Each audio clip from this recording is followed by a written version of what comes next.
The greatest people in the world didn't start confident. They built confidence, and there's a difference. They weren't handed opportunities, they created them. They didn't wait for the right moment.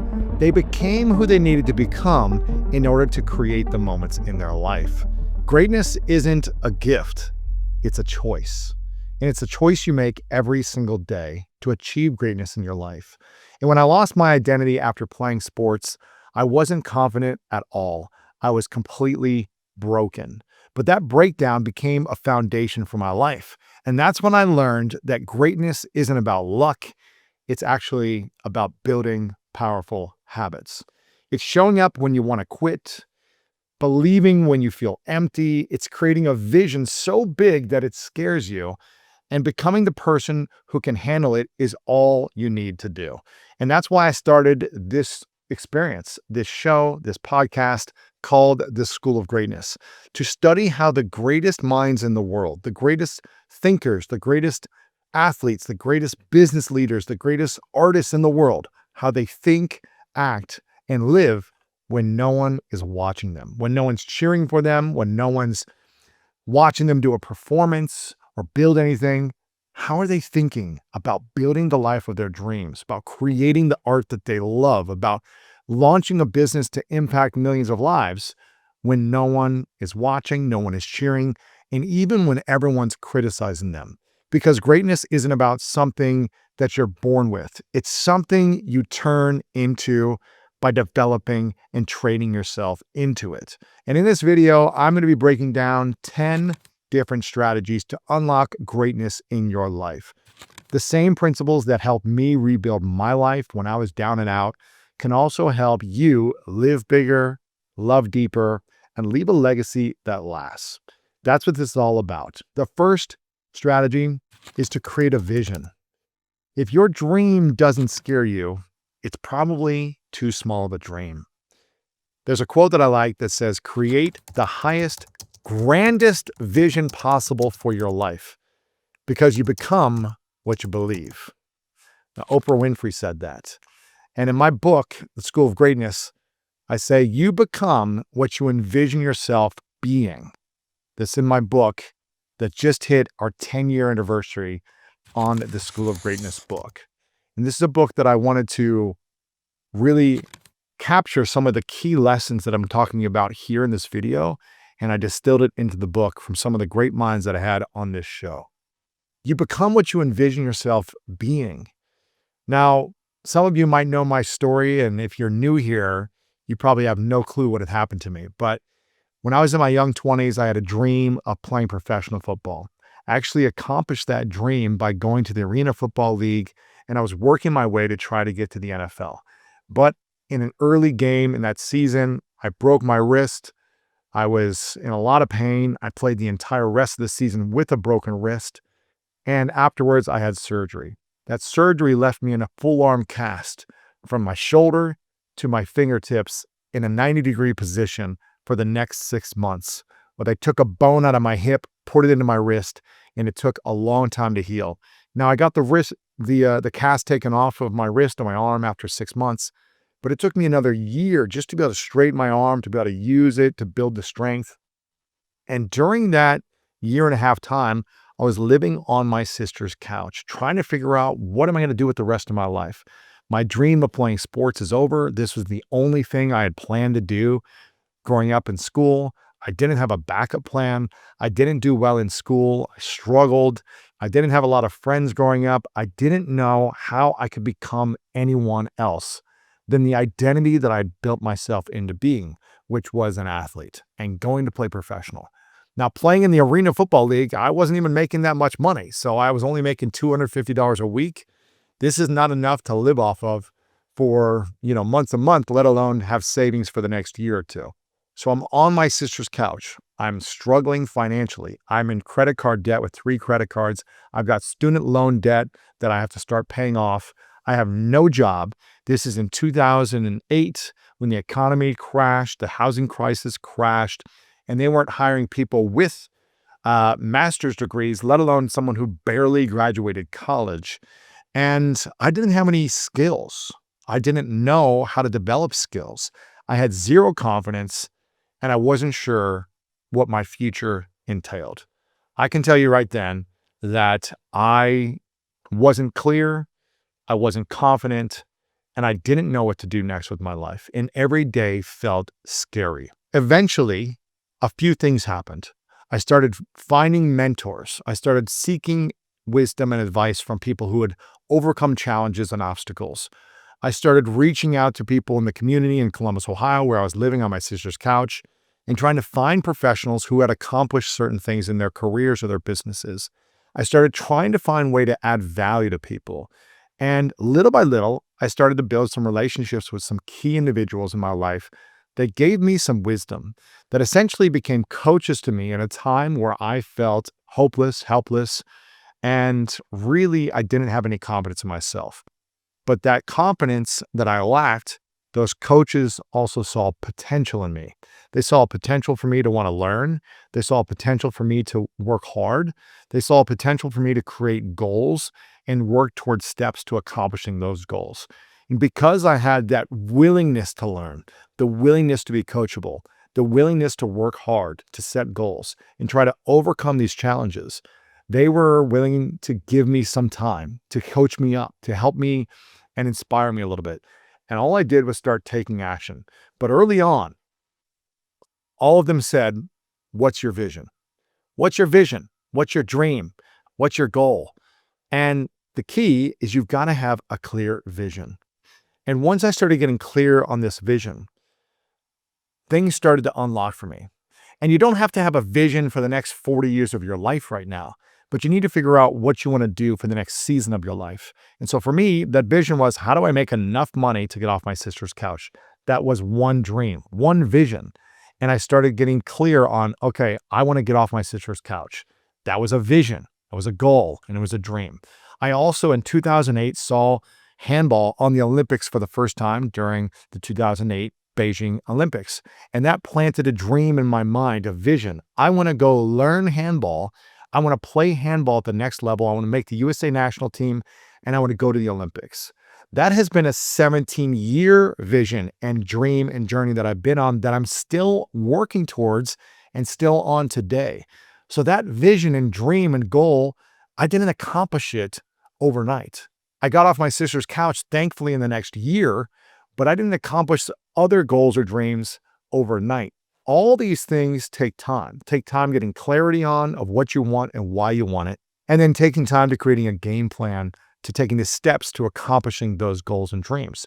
I'm still taking steps. I'm still on the path for the Olympic journey, which has been a 17-year journey, but I got off my sister's couch much sooner. But again, I didn't have the clarity on how to get off my sister's couch. And you don't need to know how right now to accomplish your dreams, but you do need to know what you want and why you want it.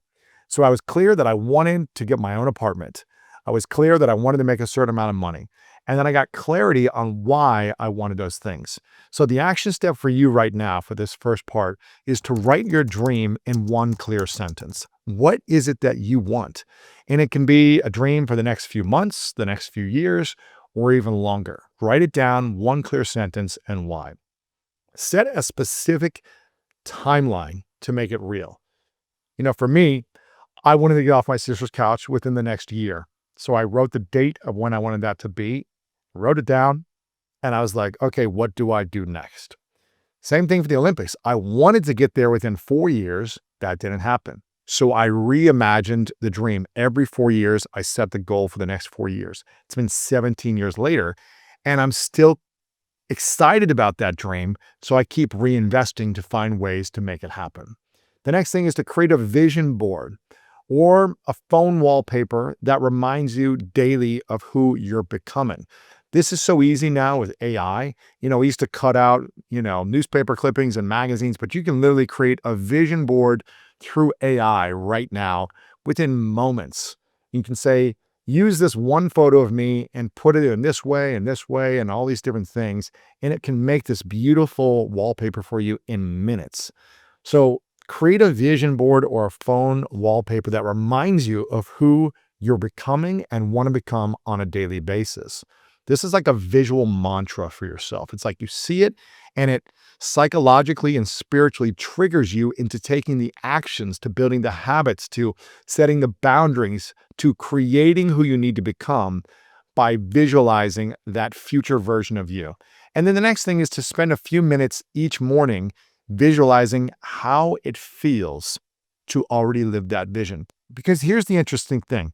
From all these interviews of almost 13 years of doing the School of Greatness, every single week, interviewing the most inspiring people in the world, we have learned over and over again through neuroscience, through research, through inspiring stories, through anecdotes on this show, that when you live a joyful, happy life, and you are just grateful for your life, you're excited, you bring joy, enthusiasm, positivity, and you act as if you have won the gold medal, you have accomplished the business success, you're in the marriage of your dreams.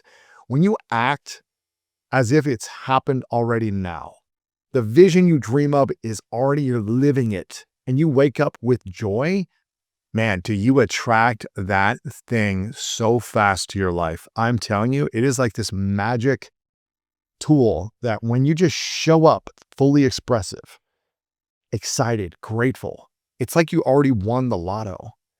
It's like almost as if life, people want to be attracted to you. They want to find opportunities for you to get that even more. Your goals, your accomplishments, the things you're looking for. It's like the world starts putting it in your place and starts providing it for you faster. One, because you're clear on what you want. And two, because you're so grateful and excited to be alive. So everyone around you says, let's give it to them now. Let's get them there faster. And it is an amazing feeling. You can practice this daily of just, I am grateful to be alive, and visualize how it feels to already have the vision in your mind. You will get there faster. And it is a powerful thing that I try to practice every day. That is end of strategy 1. Create a clear vision for your life. And that can be a season, years, and decades. Strategy number 2, this is a big one. Turn adversity into your advantage. Your struggles aren't curses, they're courses. Storms make trees take deeper roots, said Dolly Parton. And I love that because none of us really enjoy being in the adversity. We don't like going through this challenging breakup that feels like you're dying or your heart is like jumping out of your body. No one likes losing money or getting fired from a career. No one likes their business falling apart and having to go bankrupt and being so scared of where you're going to find money to pay for rent this month. No one likes being sick or having an injury or feeling like they went through some type of physical accident. No one likes these feelings. This is not fun for us. And I am not welcoming more challenges in your life. That's not what I want for you.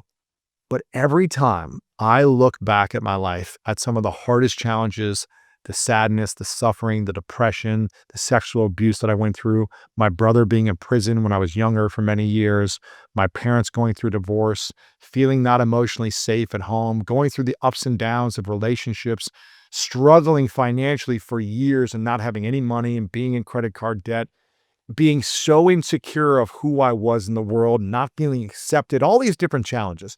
Being sick at different times, going through injuries, losing my identity from sports, having surgery, whatever it may be. We've all had some type of pain, problem, sadness, challenge we've had to overcome. And I don't welcome any of them for you or for myself. I don't want these things anymore. But when I look back and I look at the time where I had to, take a bone out of my hip, put it in my wrist, and be in a cast for 6 months, unable to move my arm, and essentially just lay there on a couch, feeling completely useless for many months. I look back and I realize that's when I started to develop. That's when I went into rocky training mode. That's when I went into learning mode. That's when I went into, okay, it's time to develop. It's time to become. It's time to learn and get out of this funk. It developed me, it shaped me, it gave me a sense of courage that I lacked before then. When I went through breakups, multiple different breakups, and I felt like I would never be in another loving relationship again, and I felt like, who's ever going to love me and all these different things I went through. I would never be in the moment that I am now in a beautiful marriage with a beautiful woman where we're growing our family and I feel peace and harmony in a relationship for the first time in my life. I would never have that appreciation. I would have never been able to know what to look for, having not gone through those challenges, whatever it might be, whether it's appreciating and taking care of my health now because I've gone through accidents and injuries and really doing my best to eat better, all these different things, making sure that I'm clearer on my finances and managing it better since I've lost a bunch of money in the past and felt like, man, all that time and energy and hard work gone in moments from losing all this money, all this different stuff. For me, it's really looking back and realizing, man, these challenges aren't curses, they're courses. They're opportunities for growth. And the more I reflect on them and gain wisdom through the challenges, man, that's when I can really appreciate them. Again, I don't want to go back and relive them. It's not that I want that, but I can look back and say, man, they've helped develop me into becoming a greater person today because I chose to make the most out of those challenges. So my action step for you right now is to list 3 challenges in your life that have shaped you and the strength each one gave you. So you can leave this in a comment below on YouTube. You can write this on a journal or a piece of paper or your notes in your phone. List 3 challenges that shaped you, or maybe, create a lot of sadness or suffering inside of you. 3 different challenges.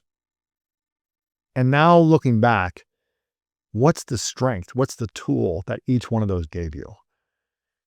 And I can tell you, for me, all those challenges have shaped me in an empowering way because of what I learned from them and how I've become better after going through them.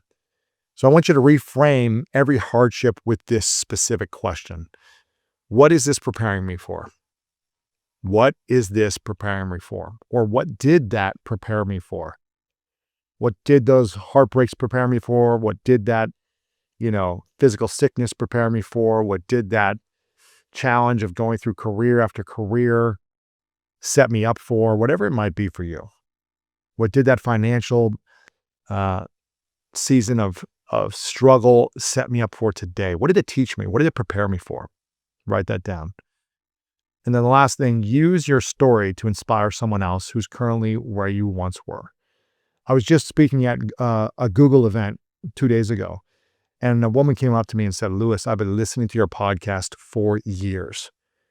And every time I hear your story, that you're on your sister's couch and you're injured, and for about 1.5 years, you weren't sure what you were going to do with your life, and you had no money, and you weren't sure what to do next, that gives me inspiration, it gives me hope, and it helped me overcome the challenge that I was faced with in my life." And we may think that our story is not that interesting. Like, I've said this story a ton of times, right? I've been on this show for 13 years. I've been telling my story for a long time. And I think, people are sick of hearing my story. But then I get a reminder. Someone says, "Lewis, your story inspired me." I'm telling you, your story will inspire other people around you.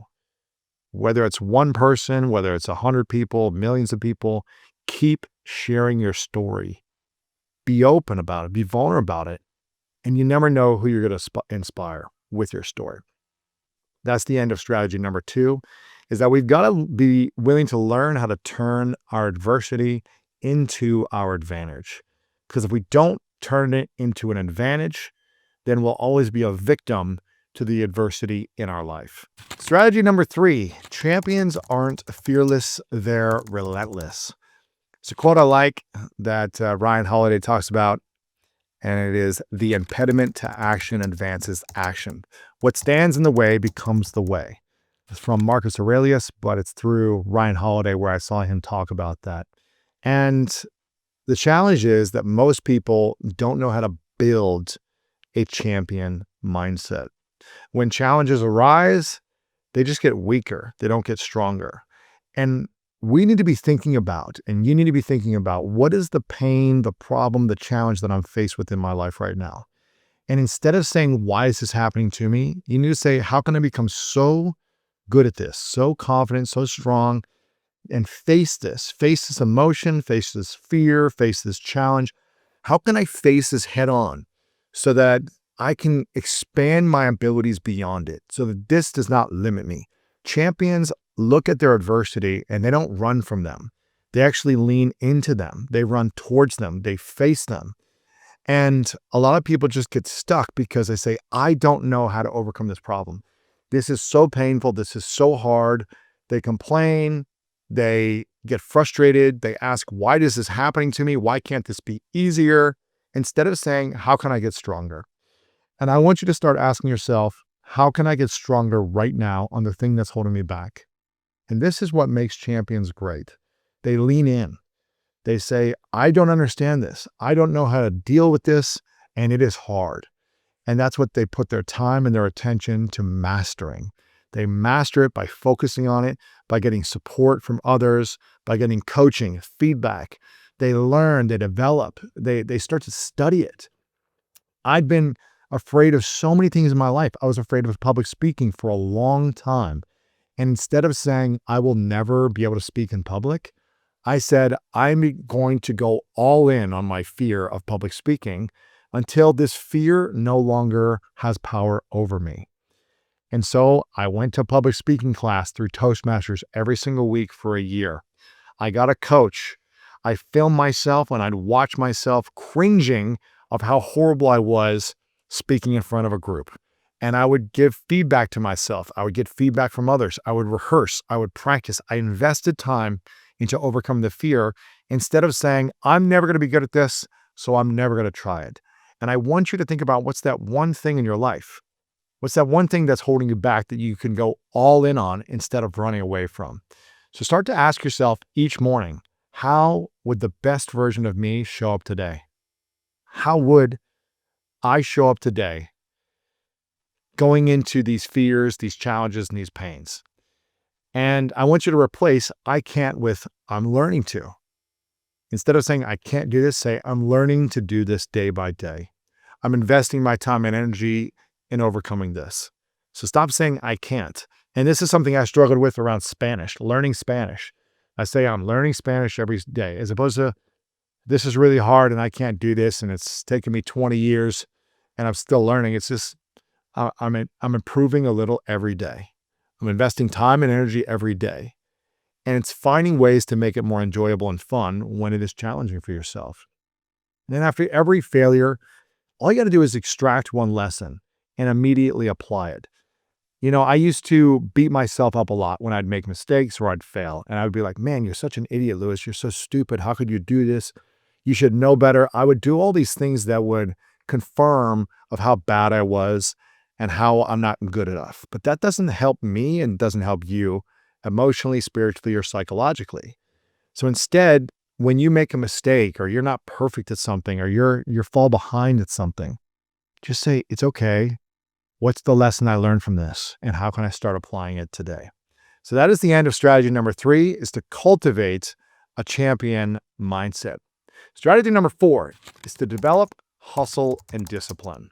Now, I'm not talking about hustle culture where like every day you have to hustle and burn yourself out.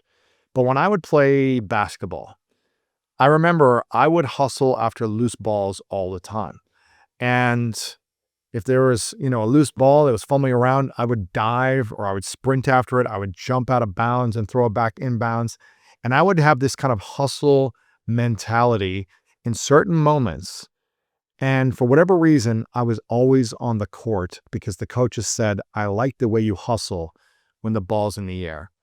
And again, it doesn't mean all day, nonstop, you have to be hustling. I don't think that's sustainable, but there is a mindset around a hustle mentality and really just being disciplined. And the more you can lean into, I'm willing to do what it takes. I'm going to step up and I'm going to do the little things. I'm going to do the extra things. I'm going to go a little extra harder from time to time. Those things really matter and opportunities start to open up for you because motivation is a feeling, but discipline is a choice. And we are what we repeatedly do. Excellence, then, is not an act, but a habit, as said by Aristotle. And again, I used to think that hustle meant you had to grind 24/7, but that is not sustainable. I tried it for a couple of years when I was broke. on my sister's couch. I started making a little money and I was like, I need to keep making money because I don't want to be broke again. And I just burned myself out. I got exhausted. I didn't sleep well. I ate a bunch of junk. I gained a ton of weight. I didn't feel good. And it's not healthy to lose yourself for one goal if you're going to just burn yourself out by hustling 24/7. Real hustle is consistency. It's just showing up when no one's watching. And this has been 13 years of the School of Greatness every single week. And I realized that I can be consistent and disciplined and get exponential results. And I didn't have to be always hustling 24/7. Now, that doesn't mean there aren't days or weeks or months where I'm scrambling for loose balls left and right and throwing them back in the court. There are those seasons. But the greater level of hustle is just being consistent and disciplined with good habits. So one action I want you to think about is to pick one habit that aligns with your vision and make it a non-negotiable. This could be around nutrition. This could be around movement for your body. This could be around sleep. This could be around something around meditation or prayer, something spiritual, something around your relationships, whatever it might be.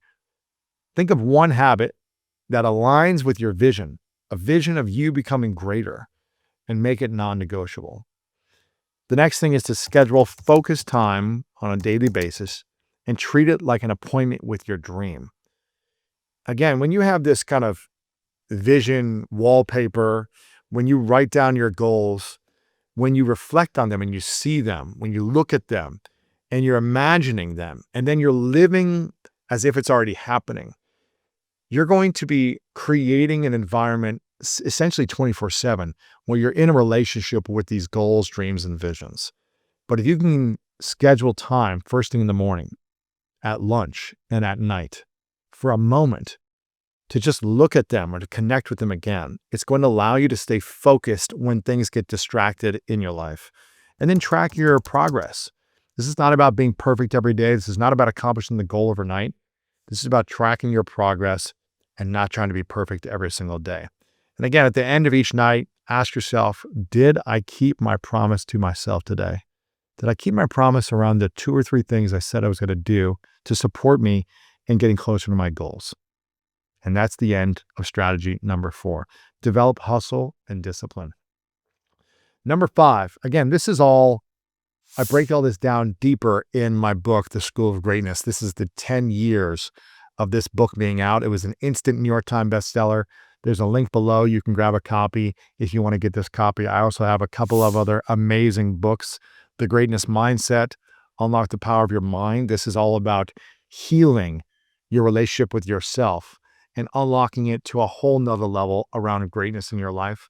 And then if you're looking to really create financial abundance in your life, you want to make sure you get a copy of Make Money Easy. This is about creating a new relationship around money with yourself. So if you feel like your relationship with money might be off a little bit, this is the book for you to start creating that inner freedom and financial peace. But strategy number 5 is live a life of service. When I was younger, I lived a life for myself. I lived a life for my ego. I lived a life to look good, to have other people like me. And it was all about me, me, me. And when I started this show 13 years ago, I started to wake up a little bit. And I was like, oh, just living life for me isn't what it's made out to be. I'm a lot more unhappy. I'm a lot more depressed. I get triggered a lot easier. It was just like, it was all about me and how I was perceived in the world. And it was about what people thought of me. And it was like a fight and a battle constantly. And if someone judged and attacked me, I would take it so seriously and get frustrated. When you live a life of service, you make it about others. It doesn't mean you neglect who you are and your dreams and goals. I'm still very focused on what I want. I still think about me and live in accordance with a greater version of me, but it's less about my ego and more about how can I create something that serves other people. Sure, I want to be successful and I want to win at what I do and I want to be, putting out something quality when I do something. I want to express myself. I want to live a beautiful life. But can I live my goals and my dreams and my vision in service to other people at the same time. That's a new level of breakthrough. That's a new level of greatness. It's not about winning and being the best and being number one. It's about pursuing your goals and dreams in service of other people with that pursuit. Because success without service is empty. And the purpose of life is to be useful, to be honorable, to be compassionate. That was Ralph Waldo Emerson who said that quote. Something that I had done for 10 years was I created this event, an annual conference called the Summit of Greatness.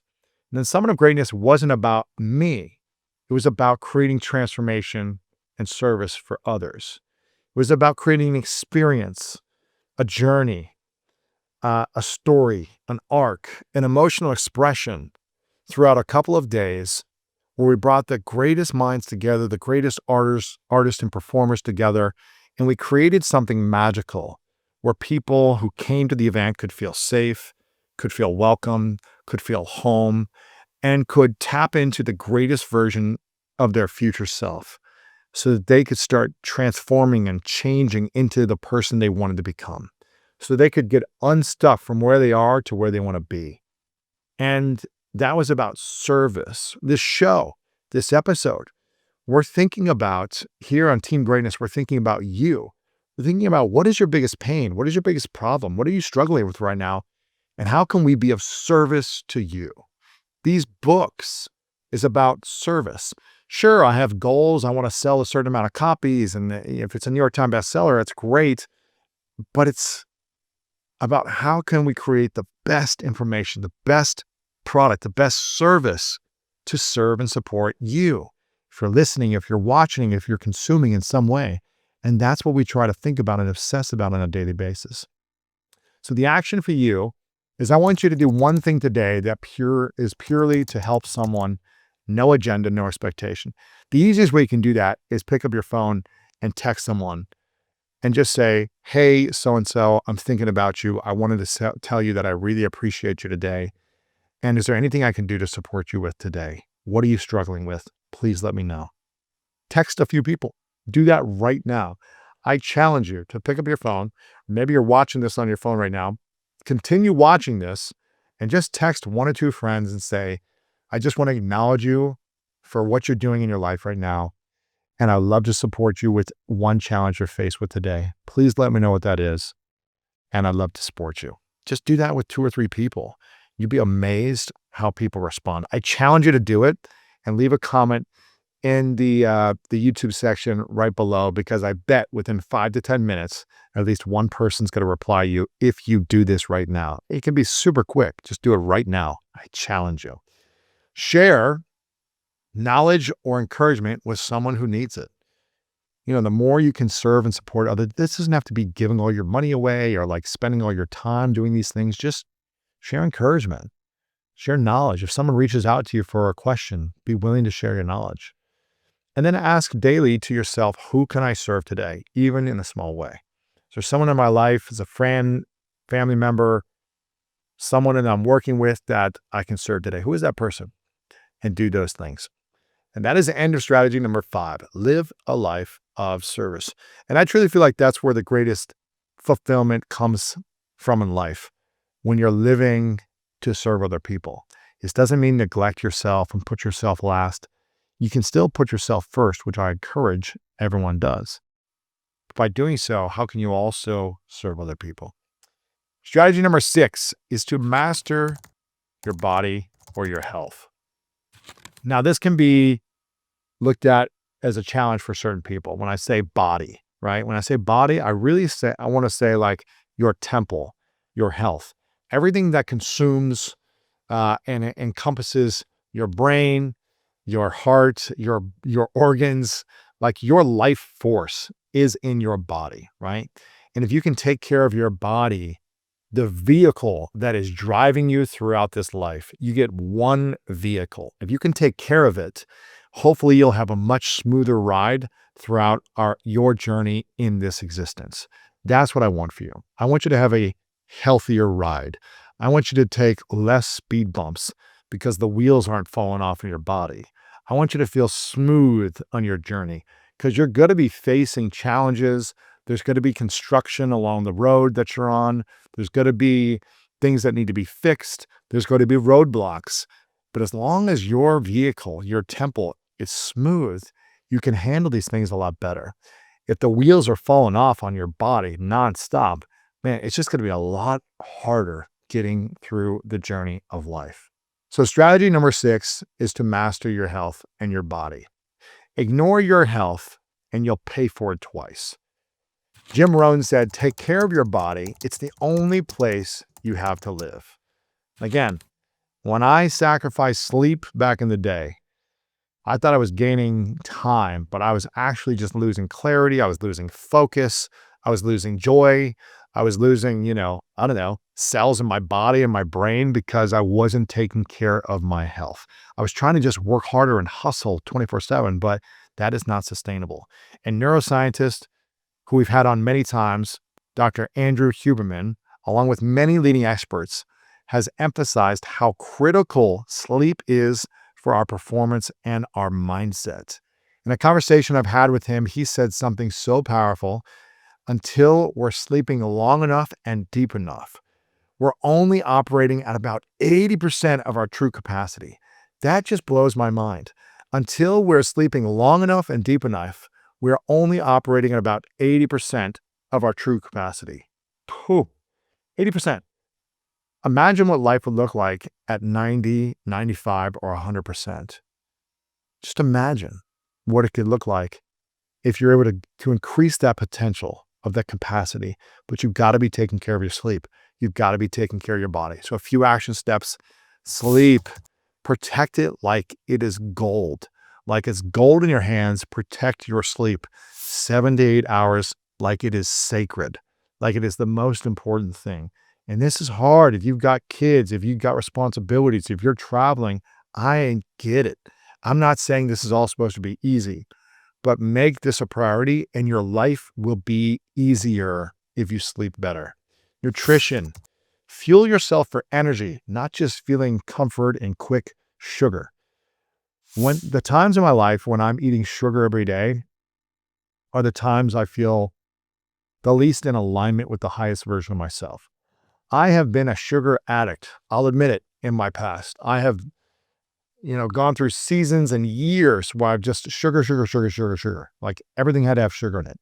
And I know how hard it is, but I'm able to fuel myself and have so much more clarity. And I'm not saying you have to be obsessive about like eating like a bird and raw vegan and like everything's got to be from like your backyard, grown or something. I'm not saying that's what you need to do. But if you can fuel for energy, fuel for longevity, and listen, have a cookie or some ice cream every now and then, sure, all good. You enjoy life a little, but 80, 90% of the time, do your best to fuel for energy and not comfort. I'm telling you, you'll have a smoother ride along the way. Movement. You don't have to hit workouts every day and lift for 4 hours. Just get 20 minutes of daily activity, please. That could be walking somewhere. That could be walking with a friend. That could be moving. That could be playing a sport. It doesn't matter. Just we're designed to move our bodies, not to sit still. Recovery, unplug at night. Just get off the screens for a little bit. No noise, just calm. Allow your brain and your body to recharge and relax. And that's the end of strategy number 6, to master your body. I'm going to go through these last 3 pretty powerfully and pretty quick, but I want you to leave a comment below of the most important strategy for you so far. So leave a comment below of what that strategy is for you. Number 7 is to build your team. The world wants you to think greatness is a solo pursuit. But every person I've met who's truly great will tell you the same thing. They didn't do it alone. And I do not want you to do it alone, my friend. You can't do it alone. No one has been able to accomplish anything great on their own. And Jim Rohn also said, you are the average of the 5 people you spend the most time with. If you want to go fast, go alone. If you want to go far, go together. That's an African proverb as well. Now, every major breakthrough in my life came from surrounding myself with people who lifted me higher. There's a great quote out there that says, proximity is power. And when you try to do everything on your own and you feel powerless already, well, you're probably going to create powerless results. But when you surround yourself with people that are just even a little bit farther than you, mentally, emotionally, spiritually, intellectually, financially, relationally, whatever it is that you're looking to accomplish, that they're just a little bit farther in a key area, that's all you need. You don't need the greatest coach in the world. You just need to be around people who are a little more advanced than you, if you can, in some area, because those individuals will start to elevate you and empower you just through proximity alone. Because if you're not elevating, they're probably not going to want to stay around you if you're staying stuck in a victim mindset. If you're bringing energy and curiosity and excitement, they're going to want, that's a value add to them as well. But if you're staying in victimhood, you may not be with people that want to be with you in the future unless you're willing to grow and improve day by day. And that's the key. You want to surround yourself with people that inspire you. So write down your greatness 5. These are the 5 people who push you forward right now. Write down these people. Think about the people in your life who push you. This could be a parent, a friend, a mentor, a coach, a teacher, colleagues, whatever it might be. Who are your greatness 5? Who are the 5 people in your life that really push you forward, that inspire you and empower you in a powerful way? Write them down. Spend more time around builders, not complainers. Especially where I'm at in the season of my life. I used to invest a lot in everyone, and that was part of like getting into the business world in my mid to late 20s, building relationships, building my personal brand, trying to build an audience, trying to find clients and customers. It's like I was networking with everyone. And I realized you can only invest so much time in so many people. And so over the years, I've had to learn how to create boundaries, how to not kick people out of my life, but more so how to just invest more time with the people that really inspired me the most, and just less time for other people, and maybe no time at all for other people if that's the case. We can't spend our time with 100 people a week and with deep, meaningful conversations. I've got a few core friends that I try to spend time with every week if I can. And I've got an extended circle of friends as well. And then another extended circle of maybe peers or colleagues that I stay in touch with. But we only have so much time. Spend more time around builders, not complainers, and really seek mentors and peers who've already done what you want to do. This is something I did early on. I worked for mentors. I would find ways to connect with mentors in any capacity at all, whether it be a few minutes or sometimes multiple times a month, connecting with them, anything I could do to learn from them to try to get me farther. And be the kind of person others want in their circle. Even if you feel like you have nothing to add, no value right now. I used to just be curious and excited about life. And people are like, oh, let's bring this Lewis guy along. Like, even though he's like young and has no experience and has no money and he can't offer us anything for our business or careers, I was just like, gosh, you guys are so fascinating. I want to learn more. And can I just watch you guys? It's just like the excitement and the joy I bring. It's almost like this, I don't know, naive, like young curiosity. I was just like, I will do anything. I'm passionate. I want to help you. And I was just curious. It's like I had to find some way to bring value. And that was a way that I was able to do it. So that's the end of strategy. Number 7 is to build your dream team. Number 8 is to practice gratitude. Gratitude is the gateway to abundance and joy. Gratitude makes sense of our past, brings peace for today, and creates a vision for tomorrow. That's from Melody Betty. Every day I wake up and I say, thank you, God, for another day. And I say, I'm grateful to be here, because 150,000 people every day pass away. For whatever reason, around the world, 150,000 people die. Some die young, some die old, some die from an accident, some die from natural causes. But 150,000 people die every single day. And you are not one of them if you're watching or listening to this right now. I am not one of them today. So I wake up because tomorrow is not guaranteed. I have another day today to express myself, to connect with people I love, to experience life in a beautiful way. Even if there's challenge and struggle, I am alive. And thank you, God, for this opportunity, for this gift of today. And if you can just do that every day and every night, I also share 3 things that I'm grateful for.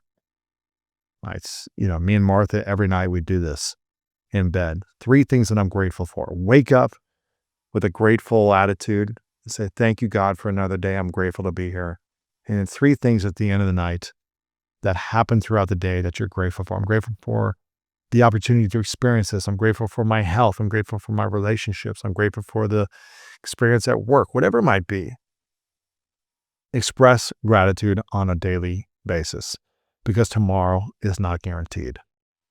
And that is practice gratitude strategy number 8. Strategy number 9 is to choose courage over comfort because your dreams live on the other side of fear. And there's a quote by Jordan Peterson that says, you sacrifice stability in the present for a gain in the future. Now, I was terrified to start my podcast 13 years ago, but every big opportunity came from saying yes to something that was terrifying or uncomfortable.